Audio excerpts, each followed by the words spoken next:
समाज के लोग कहैया हो, गाम समाज के लोग कहैया आयल फैशन युग यो।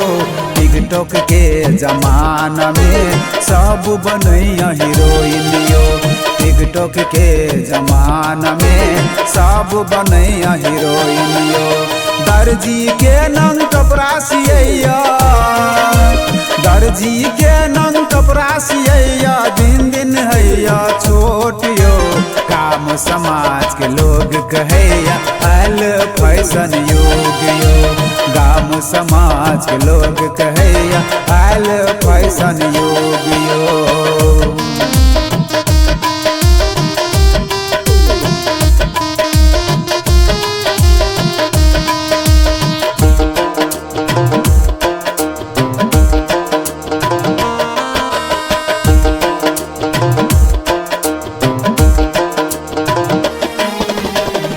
आपन देश आपन भेष बदलैया संस्कृति, मिथिला पहिरन छोड़ के पिन्हैया फैंसी।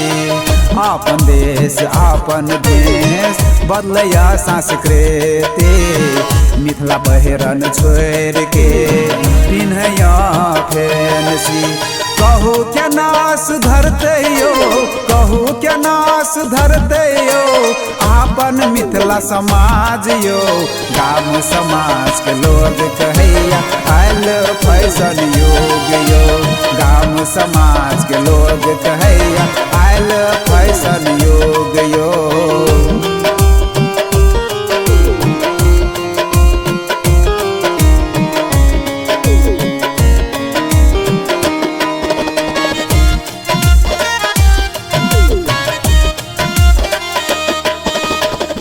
सुपुतो के मिलान नहीं, सब दिन खटपट हैया यो। अड़ोस पड़ोस के बात सुन के ननद से झगड़ा करया यो। सुपुतो के मिलान नहीं, सब दिन खटपट हैया यो। अड़ोस पड़ोस के बात सुन के ननद से झगड़ा करया यो। कहू त जिंदगी के नम गुजरते, कहू त जिंदगी के नम गुजरते, सैया छे परदेश यो।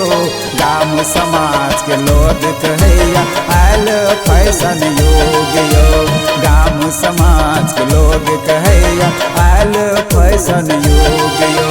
दर्जी के नंग कपड़ा सियैया, दर्जी के नंग कपड़ा सियैया, दिन दिन हैया छोट यो। काम समाज के लोग कहैया आयल फैशन युग यो। गाम समाज के लोग कहैया आयल फैशन युग।